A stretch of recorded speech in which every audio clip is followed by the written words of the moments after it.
और लोकतंत्र में विरोध होना जरूरी है। यहाँ पे एक समाज के रूप से हमें रिस्पॉन्सिबिलिटी लेनी पड़ेगी, एक समाज के रूप से हमें माफी भी मांगनी पड़ेगी इस महिला डॉक्टर से कि हम एज अ भारतीय हम इस चीज को नहीं रोक पाए। एक भारतीय होने के नाते हमारी एक जिम्मेदारी बनती है कि हम अपने लोगों का ध्यान रखें। और मैं तो कहता हूँ भारतीय होना एक प्रोस्पेक्ट हो सकता है, मगर दुनिया में कहीं पे भी अगर कहीं पे भी किसी के साथ अगर गलत बर्ताव होता है तो एज अ ह्यूमन बीइंग हमें आगे बढ़ के इसमें हिस्सेदारी देनी चाहिए कि ये ना हो।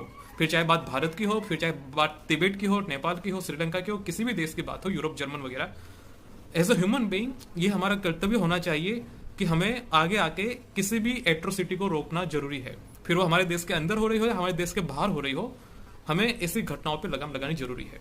और अगर ऐसी घटना नहीं रुकती तो ये हमारे समाज के लिए, हमारे देश के लिए शर्मनाक है। क्योंकि अगर हमारे किसी व्यक्ति के साथ, हमारे देश के किसी भी नागरिक के साथ अगर ऐसा हाइनास क्राइम होता है,